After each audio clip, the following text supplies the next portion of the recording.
தமிழ் ஜனம் குடும்பத்தினருக்கு வணக்கம். லிஸ்ட்லயே இல்லாத ஒரு போர் உருவாக போகுது. அதை பத்தி தான் நம்ம இந்த வீடியோல பார்க்க போறோம். அந்த போர் எந்த இரு நாடுகளுக்கு ஏற்பட போகுது, அதுல இந்தியாவினுடைய பங்கு என்ன, இல்ல இந்தியாவுக்கு அதனால நல்லதா கெட்டதா அப்படிங்கிற பல கேள்விகளுக்கான சுவாரஸ்யமான தகவல்கள் இந்த வீடியோல காத்துட்டு இருக்கு. Welcome to beyond headlines. நான் உங்கள் ஆனந்த் டி பிரசாத். என் கூட அபினவும் இருக்கார்.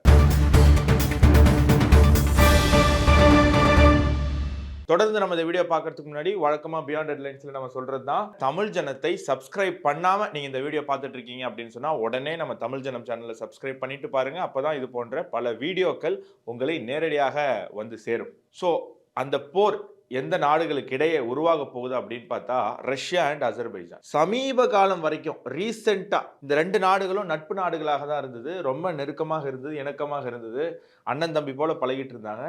திடீர்னு அடிச்சுக்க ஆரம்பிச்சிட்டாங்க. ஸோ இதோடைய வரலாறு என்னன்னு பார்க்க போகும்போது ரஷ்யாவுக்கும் அசர்பைஜானுக்கும் ஒரு சம்பந்தம் இருக்கு. இரண்டு நாடுகளுமே சோவியத் யூனியன்ல இருந்த நாடுகள். யுஎஸ் அண்ட் சோவியத் யூனியன் இது ரெண்டு தான் செகண்ட் வேர்ல்டு வாரோட முடிவில் சூப்பர் பவர்ஸாக இருந்துச்சு. 1991 சோவியத் யூனியன் வந்து பிரேக்கப் ஆகுது. அப்படி பிரேக்கப் ஆகும்போது ரஷ்யா ஒரு நாடாகவும் சோவியத் யூனியன்ல இருந்த இதர நாடுகள் சுதந்திர நாடுகளாகவும் உருமாறுது. அந்த வகையில் சுதந்திரம் பெற்ற நாடு தான் அசர்பைஜான். இதனுடைய நார்தர்ன் பார்டர்ல ரஷ்யா இருக்கு. இப்போ இந்த ரஷ்யாவுக்கும் அசர்பைஜானுக்கும் தான் பிரச்சனை. ஆனால் என்ன நம்ம பார்த்தோம்னா இந்த ரஷ்யாவுக்கும் ஃபார்மர் சோவியத் யூனியன் ஸ்டேட்ஸுக்கும் எப்போவுமே ஒரு நட்புறவு இருந்தது. ஆனால் சமீபத்தில் இது வந்து புளிச்சு போயிருக்கு. இதில் குறிப்பாக நம்ம பார்க்க வேண்டிய விஷயம் என்னன்னா, இதில் இந்த அசர்பைஜான் அப்படிங்கிற நாடு வந்து ஒரு இஸ்லாமிய பாப்புலேஷன் அதிகமாக இருக்கக்கூடிய நாடு. இந்த அர்மேனியா அப்படிங்கிற நாடு கிறிஸ்துவ பாப்புலேஷன் அதிகமாக இருக்கக்கூடிய நாடு. இந்த இரு நாடுகளுக்கு இடையே பல ஆண்டுகளாக கிட்டத்தட்ட 1988ஆம் ஆண்டுல இருந்து போரானது தொடர்ந்து நடந்துகிட்டே இருக்கு. எப்படி இஸ்ரேல் காசாக்கு நடந்துகிட்டு இருக்கோ அதே மாதிரி இந்த போரை பலமுறை தடுத்து நிறுத்தியது ரஷ்யா தான். ஸோ இப்போ பார்த்துக்கிட்டோம் அப்படின்னா இந்த சோவியத் யூனியன் ஸ்டேட்ஸ்லயே ரஷ்யா தான் அண்ணா, மீதி எல்லா நாடுகளும் இதனுடைய சின்ன தம்பிகள் அப்படின்னு நம்ம வச்சுப்போம். அப்போ இந்த அசர்பைஜான் ஆர்மீனியாவுக்கு சோவியத் யூனியன்ல அவங்க அங்கம் வகிச்சுக்கிட்டு இருந்த போதே ஒரு பிரச்சனை இருந்தது. என்னன்னா இது அசர்பைஜான், இந்த அசர்பைஜானுக்குள்ள நகோர்னோ கராபாக் அப்படின்ற ஒரு பகுதி இருக்கு. இந்த பகுதியில் மெஜாரிட்டியா யார் இருந்தாங்க அப்படின்னு பார்த்தா ஆர்மீனிய மக்கள் தான் மெஜாரிட்டியா இருக்காங்க. ஆனா இந்த பகுதி அசர்பைஜானுக்கு உள்ள இருக்கு. இதனால அசர்பைஜான் நிர்வாகம் என்ன நினைக்குது அப்படின்னா இந்த பகுதியை நமக்கான பகுதியாக நம்ம மாற்றிக்கணும் அப்படின்னு நினைக்குது. இதனால அங்கே இருக்கிற ஆர்மீனியன்ஸை மிரட்டி அப்புறம் இதர பாலிட்டிக்ஸ் யூஸ் பண்ணி அங்கேருந்து விரட்டிட்டு அசர்பைஜானி மக்களை அங்கே குடிபெயர்த்தணும் அப்படின்னு சொல்லி அவங்க நினைக்கிறாங்க. இதுக்கு ஆர்மீனியா எதிர்ப்பு தெரிவிக்குது. இது வந்து சோவியத் யூனியன் இருந்த போதே இந்த பிரச்சனை இருந்துச்சு. சோவியத் யூனியன் பிரேக்கப் ஆனோடனே வார் வந்து வெடிக்குது. முதல் போர்ல ஆர்மீனியா ஜெயிச்சிருச்சு. ஆனா 2020ஆம் ஆண்டு நடந்த இரண்டாவது போர்ல இந்த நகோர்னோ பகுதியோட 70% பகுதிகளை அசர்பைஜான் வந்து கேப்சர் பண்ணிடுச்சு. அப்போ ரஷ்யா தான் உள்ள வந்து இந்த மாதிரி நீங்க ரெண்டு பேரும் சண்டை போட்டுக்காதீங்க, இந்த பகுதியை வந்து நம்ம ஷேர்டு பகுதியாக வச்சுக்கலாம். எப்படின்னா ஆர்மீனியன்ஸும் இருக்கலாம், அசர்பைஜானி மக்களும் இருக்கலாம். இதை வந்து ஒரு யூனியன் டெரிட்டரி மாதிரி நம்ம கவர்ன் பண்ணிக்கலாம். அதுக்கு வந்து ஒரு செமி ஆட்டானமி இருக்கட்டும் அப்படின்னு சொல்லி ரஷ்யா சொல்லுது. ரஷ்யாவை அப்ப அசர்பைஜானால எதிர்க்க முடியல, அவங்களும் ஒத்துக்கிறாங்க. ஸோ அங்கிருந்து 2023ஆம் ஆண்டுக்கு வருவோம். 2023ஆம் ஆண்டு வரும்போது ரஷ்யா ஆல்ரெடி உக்ரைனோட போர்ல மிக தீவிரமா ஈடுபட்டுக்கிட்டு இருந்தது. அந்த நேரத்துல இதே அசர்பைஜான் திரும்ப இந்த நகோர்னோ பகுதி மேல படையெடுத்து அதை வந்து முழுசா கைப்பற்றுகிறது. இந்த நேரத்துல ரஷ்யாவால ஆர்மீனியாவோட சப்போர்ட்டுக்கு வர முடியல. ஆர்மேனியாலேயும் ஒரு சின்ன பகுதி இருக்கு. இந்த பகுதியான அசர்பைஜான் தான். ஸோ அந்த காலத்துல என்ன ஒரு அக்ரிமெண்ட்டுக்கு வந்தாங்க அப்படின்னு சொன்னா, அர்மேனியாவுடைய நிலப்பரப்புல இஸ்லாமியர்கள் அதிகமா வாழக்கூடிய பகுதியை அசர்பைஜானுக்கும், அசர்பைஜான்ல இருக்கக்கூடிய கிறிஸ்துவர்கள் அதிகமாக வாழக்கூடிய அர்மேனிய மக்கள் அதிகமாக வசிக்கக்கூடிய இந்த நகரோனோ அப்படிங்கிற பகுதியை அர்மேனியாவுக்கும் அப்படிங்கிற ஒரு ஒப்பந்தத்தில் வராங்க. அதுக்கப்புறம் தான் நீங்கள் சொன்ன மாதிரி ரஷ்யா உள்ள தலையிட்டு அதுக்கு ஒரு தனி அட்டானமி கொடுத்து அந்த மாதிரி பண்ணிட்டு இருந்தாங்க. அந்த நேரத்தில் கூட அர்மேனியாவிலேருந்து இந்த பகுதிக்கு போயிட்டு வருவதற்கு எந்த விதமான ஒரு இன்டர்நேஷ்னல் ரெஸ்ட்ரிக்ஷன் கிடையாது. வீசா அந்த மாதிரிலாம் இருக்கணும்னு கிடையாது. நினச்சா நம்ம போயிட்டு வரக்கூடிய ஒரு வாய்ப்பு இருந்தது. ஸோ இது எல்லாமே வந்து அசர்பைஜான் வந்து இப்போது நல்லிஃபை பண்ணி அர்மேனியாவுடைய ஒரு பகுதியும் அதை வச்சுக்குது. ஆனால் அர்மேனியாவுக்கு நாங்கள் தரோம் அப்படின்னு அவங்க ஒத்துக்கிட்ட அந்த பகுதியுமே அவங்க கேப்சர் பண்ணிடுறாங்க. லிட்டரலி எப்படி பாகிஸ்தான் வந்து இந்தியாவுக்கு துரோகம் செய்ததோ, எப்படி சைனா இந்தியாவுக்கு துரோகம் செய்ததோ நேரு காலத்தில், அதே மாதிரி அசர்பைஜான் இப்போ அர்மேனியாவுக்கு இந்த துரோகத்தை பண்ணியிருக்காங்க. அசர்பைஜானோட இந்த துணிச்சலுக்கு ஒரு முக்கியமான காரணம் இருக்கு. அந்த காரணம் யாரு அப்படின்னு சொன்னா, இந்த அசர்பைஜானுக்கு ஒரு ஃப்ரெண்டு கிடைச்சிருக்கார். அந்த ஃப்ரெண்டு தான் இதுக்கு காரணம். அந்த ஃப்ரெண்டு துருக்கி. துருக்கிக்கு இந்த அசர்பைஜான் ஆர்மீனியா விவகாரத்துல அப்படி என்ன இன்ட்ரெஸ்ட் அப்படின்னு நம்ம தெரிஞ்சுக்கணும்னா கொஞ்சம் வரலாறை வந்து நம்ம பார்க்கணும். இப்போ மாடர்ன் டே துருக்கி உருவாகிறதுக்கு முன்னாடி துருக்கி ஒரு ஆட்டோமன் எம்பையர் அப்படின்ற பேர்ல ஒரு மிகப்பெரிய சாம்ராஜ்யமா இருந்துச்சு. ஸோ முன்னாடி வந்து அந்த சாம்ராஜ்யம் எந்தெந்த பகுதிகளெல்லாம் தன்னோட கட்டுப்பாட்டுக்குள்ள வச்சிருந்திருக்கு அப்படின்னு பார்த்தோம்னா, கிட்டத்தட்ட என்டையர் மெடிட்டரேனியன் சி, யூரோப்போட பெரும் பகுதி, அதாவது ஹங்கேரி, மால்டோவியா, கிரீமியா, இந்த மாதிரியான பகுதிகள், இதெல்லாம் ரஷ்யாக்குள்ள கூட வருது இந்த கிரீமியா. ஸோ இந்த பகுதிகளை தங்களோட கட்டுப்பாட்டுக்குள்ள வச்சிருக்காங்க. முக்கியமா இப்போ இருக்கக்கூடிய இந்த அசர்பைஜான் ஆர்மீனியா பகுதிகளும் இவர்களுடைய இன்ஃப்ளூயன்ஸுக்கு கீழே தான் வருது. அதே மாதிரியான ஒரு இன்ஃப்ளூயன்ஸை திரும்பவும் இந்த சென்ட்ரல் ஏஷியன் பாலிடிக்ஸ்ல பிளே பண்ணணும்னு இந்த டர்க்கி வந்து விரும்புது. அதற்காக அசர்பைஜானோட கடந்த சில ஆண்டுகளாகவே தங்களோட உறவுகளை மேம்படுத்திக்கிட்டு இருக்காங்க. ஸோ அசர்பைஜானுக்கு என்ன பிரச்சனைன்னு பார்க்குறாங்க. அவங்களுக்கு வந்து ஆர்மீனியாவோட தான் பிரச்சனைன்னு தெரிஞ்சோடனே, நான் உனக்கு ஆயுதங்களை கொடுக்குறேன், ரஷ்யா கிடக்குறான், நீ வந்து தைரியமாக ஆர்மீனியாவோட பகுதிகளை கேப்சர் பண்ணிக்கோன்னு தங்களுடைய ட்ரோன்ஸ், குறிப்பாக இந்த பேரக்தர் மாதிரியான ட்ரோன்ஸ் எல்லாம் கொடுத்து அவர்கள் தான் இந்த ஆர்மீனியன் டெரிட்டரிஸை கேப்சர் பண்ண ஹெல்ப்பே பண்ணுறாங்க. இதில் இன்னைக்கு உலகத்தில் இந்த இஸ்லாமிய மக்களை யார் வந்து ஆட்சி செய்வது அப்படிங்கிற ஒரு போட்டி போயிட்டு இருக்கு. அதில் நமக்கு தெரியும் இஸ்லாமிய மக்களின் புனிதமான ஒரு தலம் மெக்கா, அது வந்து சவுதி அரேபியாவுடைய கட்டுப்பாட்டில் இருக்கு. ஸோ இயல்பாக இன்னைக்கு இஸ்லாமியர்களை ஆட்சி பண்ணக்கூடிய ஒரு விம்பம் யாருக்கு இருக்கு அப்படின்னு சொன்னால் சவுதி அரேபியாவுக்கு தான் இருக்கு. ஆனால் இந்த இஸ்லாமியர்களை ஆட்சி செய்யணும்னு ஈரானுக்கும் ஆசை இருக்கு. இந்த இஸ்லாமிய மக்களை ஆட்சி செய்யணும்னு துருக்கிக்கும் ஒரு ஆசை இருக்கு. அப்போ துருக்கியினுடைய அந்த ஆசைக்கு பேர் தான் அகண்ட இஸ்லாமிய உலகம் அப்படின்னு சொல்லி. ஸோ துருக்கி நம்ம ஓட்டமன் எம்பையர் மட்டும் கிடையாது, ஓட்டமன் எம்பையரை தாண்டி எர்டகன் என்ன முயற்சி பண்ணுறாருன்னா, பாகிஸ்தான், இந்த பக்கம் பங்களாதேஷ் இருக்குது, கீழே இந்தோனேஷியா இருக்குது, மலேசியா இருக்குது, எல்லாமே வந்து இஸ்லாமிய நாடுகள். நடுவில் அவருக்கு ஒரே ஒரு பிரச்சனை, நம்ம இந்தியா தான். ஸோ இந்த இந்தியாவுக்கு எதிராக என்னென்ன செய்ய முடியுமோ எல்லாத்தையுமே இந்த எர்டகன் அரசு தொடர்ந்து செஞ்சுக்கிட்டு இருக்கு. ஆனால் அது பலதுமே தோல்விதான் அடைஞ்சிருக்கு. ஸோ ஒரு இஸ்லாமிய சாம்ராஜ்யத்தை அமைக்கணும் அப்படிங்கிற ஒரு பெரிய கனவோடைய ஒரு சின்ன பாகமாக இந்த அசர்பைஜான் ஆர்மேனியா போரில் துருக்கி தலையிட்டிருக்கு. ரஷ்யா அசர்பைஜான் தான் நண்பர்களாக இருந்திருந்தாங்க. இப்போ துருக்கி நடுவில் வந்திருக்கு. அப்போ இயல்பாக ரஷ்யா நினைச்சா துருக்கியினுடைய அந்த ஆதிக்கத்தை குறைக்க முடியும் அசர்பைஜான் மேலே.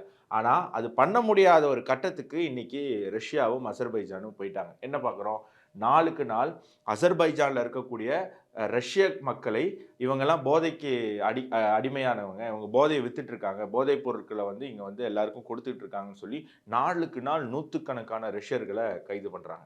அது மட்டும் இல்லை, ரஷ்யாவினுடைய ஸ்புட்னிக் அலுவலகத்தை ரைடு பண்ணியிருக்காங்க. ரஷ்யாவுடைய ஸ்புட்னிக் அலுவலகம், தங்களுடைய மீடியா அலுவலகத்தை ரைடு பண்ணியிருக்காங்க. அது மட்டும் இல்லாமல் இது வந்து ஒரு ரொம்ப ரஷ்யாவை தான் நம்ம குறை சொல்லணும். அசர்பைஜான்லேருந்து ரஷ்யாவுக்கு போன ஒரு பேசஞ்சர் ஃப்ளைட்டை ரஷ்யா என்ன பண்ணிடுச்சு, மிசைலை வச்சு சுட்டு தள்ளிடுச்சு.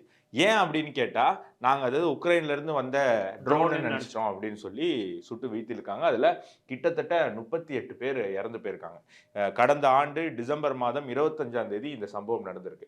அது மட்டும் இல்லை, ரஷ்யாவில் இருக்கக்கூடிய அசர்பைஜானியர்களை நாளுக்கு நாள் நூற்றுக்கணக்கான பேரை ரஷ்யா அரசும் கைது பண்ணி அவங்க இந்த கொலை பண்ணுறாங்க, இந்த கொள்ளை அடிக்கிறாங்க, இந்த ரேப்பில் சிக்கியிருக்காங்கன்னு பொய் கேஸ் போட்டு அவங்கள அரெஸ்ட் பண்ணக்கூடிய காட்சிகளும் நம்மளால் பார்க்க முடியுது. அப்படி பொய் கேஸ் போட்டு அரெஸ்ட் பண்ணவங்க நிறைய பேர் லாக்அப் டெத்து வேற. ஆமாம், அங்கேயுமே வந்து ஒரு லாக்அப் டெத் வந்து ரஷ்யாலையும் நடந்திருக்கு. ஸோ இது எல்லாமே வந்து ரஷ்யாவுக்கும் அசர்பைஜானுக்கும் இருக்கக்கூடிய அந்த பிரச்சனையை பெரிதாக்கி அவங்க இடையில இருக்கிற அந்த டிஸ்டன்ஸை வந்து அதிகப்படுத்திட்டே போயிடுச்சு. இந்த கேப்பில் தான் துருக்கியானது உள்ளே வந்திருக்கு. இந்த போரில் 2 விதமான குழுக்கள் உருவாயிருக்கு. ஒன்று ரஷ்யா தான் வந்து அர்மேனியாவுக்கு சப்போர்ட்டாக இருக்குது. ஸோ வந்து அசர்பைஜான் வந்து ரஷ்யாவுக்கு எதிராக போயிருக்கு, நம்ம பார்த்தோம். இன்னொரு குழு வந்து துருக்கி தலைமையில் இருக்குது. அந்த துருக்கி தலைமையில் இருக்கிற குழுக்கள் யாருன்னா, பாகிஸ்தான் இந்தியாவுக்கு எதிரான நாடு, அசர்பைஜான் இந்தியாவுக்கு எதிரான நாடு, சைனா இந்தியாவுக்கு எதிரான நாடு. இப்போ ரஷ்யாவுக்கும் துருக்கிக்கும் ஆகாது, ஏன்னா துருக்கி ஒரு நேட்டோ கண்ட்ரி. ஈரானுக்கும் துருக்கிக்கும் ஆகாது, ஏன்னா ஈரான் வந்து ஷியா கண்ட்ரி, துருக்கி வந்து ஒரு சுன்னி கண்ட்ரி. ஸோ இஸ்லாமியர்களுக்குள்ள இருக்கக்கூடிய பிரிவு. அர்மேனியாவுக்கு துருக்கிக்கும் அசர்பைஜானுக்கும் ஆகாது, ஏன்னா நமக்கு வரலாறு தெரியும், அர்மேனியாவுக்கும் அசர்பைஜானுக்கும் ஆகாது. ஸோ இந்த 3 நாடுகள் ஆல்ரெடி ஒரு ஒரு குழுவுல வந்துட்டாங்க, ஒரு கூட்டணியை உருவாக்கிட்டாங்க. ஆனா இந்த கூட்டணியில ஒரு சின்ன பிளாக்கேட் இருக்கு. என்னன்னா, ஏற்கனவே ரஷ்யா உக்ரைன் போர்ல பிஸியா இருக்கு. ஈரான வச்சு இவங்க நினைச்சா அசர்பைஜான தடுக்கலாம். ஆனா ஈரான் வந்து இஸ்ரேல் கிட்ட வாங்கின அடியினால அவங்களும் இப்ப வீக்கா இருக்காங்க. ஸோ ரஷ்யாவுக்கு துருக்கிய கையாளணும் அப்படின்னு சொன்னா கண்டிப்பா அங்க இன்னொரு பெரிய சக்தி தேவை. பெரிய சக்தி மட்டும் கிடையாது, அவங்களுக்கு நம்பிக்கையான ஒரு ஆளும் தேவை.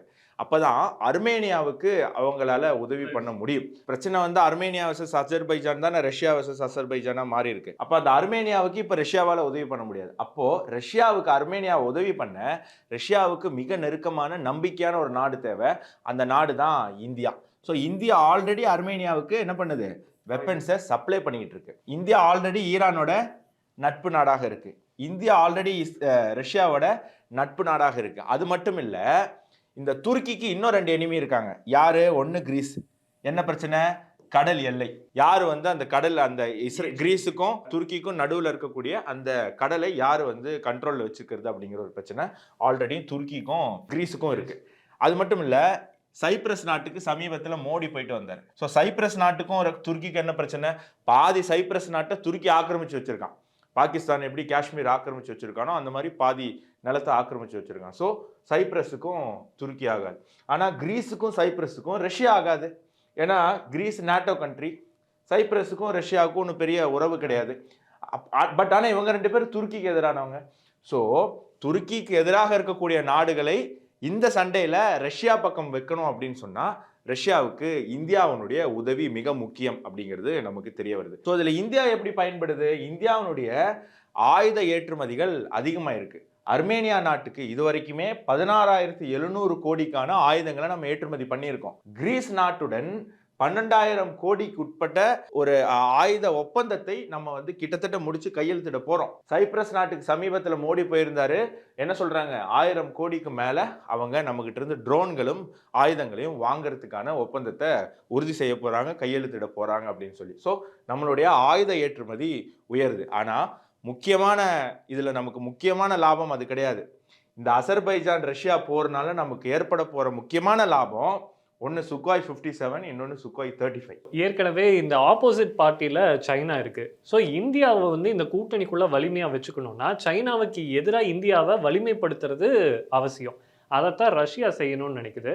அப்ப ரஷ்யா என்ன சொல்றாங்க அப்படின்னா, உங்ககிட்ட 5th ஜெனரேஷன் ஃபைட்டர் இல்லை இந்தியா கிட்ட, நீங்க இப்பதான் உருவாக்கிட்டு இருக்கீங்க, அதை நீங்க ஒரு பக்கம் செய்யுங்க, ஆனா நாங்க எங்களோட சுக்கோய் 57 உங்களுக்கு தரோம் அப்படின்னு சொல்றாங்க. ஸோ இப்படி தரோன்னு சொல்றதுக்கான முழு அர்த்தம் என்ன அப்படின்னா, காசு கொடுத்து நீங்க விமானத்தை வாங்கிக்கோங்க அப்படின்னு மட்டும் சொல்லல, மாறா நாங்க இதற்கான மொத்த டெக்னாலஜியையும் உங்களுக்கு கொடுத்துறோம் அப்படின்னு சொல்றாங்க. அதாவது அந்த விமானத்தை தயாரிக்கும் முறை, அந்த விமானத்துல பயன்படுத்தக்கூடிய சாஃப்ட்வேர், அந்த விமானத்தில் இருக்கக்கூடிய இன்ஜினோட டெக்னாலஜி, இது அத்தனையும் கொடுத்துட்றேன் அப்படின்னு சொல்றாங்க. அப்படி கொடுக்கும் பட்சத்தில் இந்த சுக்கோய் 57 அப்படின்ற 5th ஜெனரேஷன் ஃபைட்டரை நம்மளால இந்தியாலேயே தயாரிக்க முடியும். அதே நேரத்தில் 5th ஜெனரேஷன் டெக்னாலஜியை இந்தியன் சயின்டிஸ்டால புரிஞ்சுக்கிட்டு நாம தயாரிக்கக்கூடிய ஏஎம்சிஏ அப்படின்ற 5th ஜெனரேஷன் ஃபைட்டர்ல அதை இன்கார்பரேட்டும் நம்மளால பண்ண முடியும். இதுல முக்கியமான விஷயம் என்னன்னா, ரஷ்யா தயாரிக்கக்கூடிய ஃபைட்டர் ஜெட்டுகள்ல இந்த ரேடார் வந்து ஒரு பவர்ஃபுல்லா இருக்காது அப்படிங்கிற அபிப்பிராயம் இருக்கு. அது பல தடவை அது வந்து ப்ரூவ் ஆயிருக்கு. சமீபத்தில் உக்ரைனோட அவங்க போடக்கூடிய சண்டையிலே அது வந்து பல இடத்துல அது ப்ரூவ் ஆயிருக்கு. அதே நேரத்தில் உலக அரங்குல இந்தியாவுடைய ரேடாருக்குன்னு ஒரு மதிப்பு இருக்கு. இப்போ இவங்க டெக்னாலஜி தரதுனால மட்டுமே இந்த ஃபைட்டர் ஜெட்ல என்ன பண்ண முடியும்? ரஷ்யாவுடைய ரேடாரை மாத்திட்டு இந்தியாவுடைய ரேடாரை நம்மளால இன்டிகிரேட் பண்ண முடியும். ஸோ இது இந்த சுக்காய் 57க்கு கூடுதல் பலத்தை அளிக்கும். அதே போல இந்த சுக்காய் 57ல இந்தியாவால் தயாரிக்கப்பட்ட வெப்பன்ஸையும் நம்மளால இணைச்சிக்க முடியும். ஏற்கனவே இருக்கக்கூடிய இந்த சுக்காய் 30 MKI அந்த விமானத்தில் நம்ம வந்து பிரம்மோஸ் மிசைல்ஸை வந்து இணைச்சிருக்கோம். அதையே நம்ம இந்த 5th ஜெனரேஷன் ஃபைட்டர்லையும் நம்மளால பண்ண முடியும். அதே போல் ஏற்கனவே இந்தியா அஸ்த்ரா அப்படின்ற ஏர் டு ஏர் மிசைல்ஸை வந்து கண்டுபிடிச்சாங்க. அந்த மிசைல்ஸையும் நம்மளால இதில் இன்டகிரேட் பண்ணிக்க முடியும். முக்கியமாக ருத்ரம் அப்படின்னு சொல்லிட்டு ஏர் டு சர்ஃபேஸ் மிசைல் ஒன்று இருக்குது. அது வந்து விமானத்திலிருந்து தரையில் இருக்கக்கூடிய இலக்குகளை தாக்கி அழிக்கக்கூடிய திறன் பெற்றவை. அதையும் நம்மளால இதில் இன்டகிரேட் பண்ணிக்க முடியும். ஸோ வெப்பன்ஸும் நம்மளோடது, அதில் இருக்கக்கூடிய ரேடார் ஏஇஎஸ்ஏ ரேடாரும் நம்மளோடது. இதை உருவாக்குறதுக்கான டெக்னாலஜியும் நம்ம கிட்ட இருக்கும். அப்படிங்கும்போது இந்திய விமானப்படை பன்மடங்கு பலசாலியா மாறிடும். அடுத்தது இந்த சுக்கோய் 35. இந்த சுக்கோய் 35 ஒரு 4.5 ஜெனரேஷன் ஏர்கிராஃப்ட் தான். ஆனா இந்தியா கிட்ட ஒரு பிரச்சனை இருக்கு. என்ன அப்படின்னு சொன்னா, இந்தியாவுக்கு பாகிஸ்தான், சைனான்னு 2 எதிரிகள் இருக்காங்க. இந்த 2 எதிரிகளையும் ஒரே நேரத்துல சமாளிக்கணும்னா, நம்ம கிட்ட விமானத்தோட எண்ணிக்கை இன்னும் அதிகமாகணும். அதற்காகத்தான் நம்ம தேஜஸ் விமானங்கள நம்முடைய பேக் போனா கருதி அத தயாரிச்சுக்கிட்டு இருக்கோம். ஆனா அமெரிக்கா அதற்கான இன்ஜின தரதுல தாமதப்படுத்துறதுனால தேஜஸ் உற்பத்தி தடைப்பட்டிருக்கு. ஸோ இங்க ரஷ்யா என்ன ஆஃபர் குடுக்குறாங்க அப்படின்னா, இந்த விமானத்தையும் நாங்க உங்களுக்கு தந்துர்றோம். இதனுடைய டெக்னாலஜியும் குடுத்துர்றோம். உங்களுக்கு எவ்வளோ வேணுமோ நீங்க உருவாக்கிக்கோங்க. உங்களுக்கு தேஜஸ்க்கான இன்ஜின் கிடைச்சிருச்சுன்னா, நீங்க தேஜஸையும் பயன்படுத்திக்கோங்க. அப்படின்ற மாரி ஒரு டீல வந்து குடுத்துருக்காங்க. என்னதான் பிரம்மோஸ் வந்து இந்தியா, ரஷ்யா சேர்ந்து இணைந்து கண்டுபிடிச்ச ஒரு மிசைலாக இருந்தாலும், அதுல majority of the stakes Indian கிட்ட தான் இருக்கு. அந்த பிரம்மோஸையும் ரஷ்யா பயன்படுத்தினது கிடையாது. இப்போ இந்த பிரம்மோஸ் இந்த ஆபரேஷன் சிந்தூருக்கு பிறகு அந்த பிரம்மோஸினுடைய பயன்பாட்டை பார்த்த ரஷ்யா, எங்களுக்கு பிரம்மோஸை நீங்க தாங்க. ஸோ அதுக்கான ஒரு ராணுவ ஒப்பந்தமும் கையெழுத்திட போறதாக சொல்லப்படுது. பேச்சுவார்த்தைகள் போயிட்டு இருக்கு. அது மட்டும் இல்லாம பல சப்மரீன்ஸு, பல வார்ஷிப்பும் இந்தியாவுக்கு ரிஃபர்பிஷ் பண்ணி இந்தியாவுக்கு தரப்போவதாக ரஷ்யா சொல்லியிருக்கு. ஸோ ரஷ்யா வந்து இந்தியாவுக்கு வாரி கோரி தருது. காரணம் ஒன்று தான், இந்தியாவினுடைய தேவை. நம்ம பிரதமர் ஊரெல்லாம் சுத்திக்கிட்டு இருக்காரு, அவர் வந்து ஃபாரின் ட்ரிப்பா போறாரு அப்படின்னு சொல்லிட்டு இருக்கக்கூடிய அறிவுஜீவிகளிடம் இந்த காணொலியை காட்டுங்க. அப்படி அந்த பிரதமர் பல நாடுகளுக்கு போய் சுற்றுப்பயணம் செய்து அங்க இருக்கக்கூடிய அரசியல் தலைவர்களை சந்தித்து வந்ததன் ஒரு விளைவாக தற்பொழுது ஒரு போர் வரும்போது, இஸ்ரேல் ஈரான் போர்லையும் சரி, உக்ரைன் ரஷ்யா போர்லையும் சரி, அத்தனை போர் வரும்போதும் எல்லாருமே இந்தியாவை தேடி வருவதற்கான காரணம் அந்த மனிதன், அந்த பிரதமர் உலக நாடுகளை சுற்றி அங்க இருக்கக்கூடியவர்களுடைய நம்பிக்கை பெற்றதுனால. ஸோ தற்பொழுது இந்த விஷயத்திலையும் அது நிரூபணமாகி இருக்கு. ஸோ தொடர்ந்து நம்மளுடைய பிரதமர் இன்னும் பல நாடுகளுக்கு சென்று இந்தியாவினுடைய இந்த தன்மையை அவங்களுக்கு விளக்கி, இந்தியாவினுடைய முக்கியத்துவத்தை அவங்களுக்கு புரிய வைத்து, இந்தியாவுக்கு பல நன்மைகளை பெற்றுத்தர வேண்டும் அப்படின்னு சொல்லிக்கிறேன். மற்றொரு காணொலியில் சந்திப்போம். நன்றி, வணக்கம், ஜெய்ஹிந்த். ஜெய்ஹிந்த்.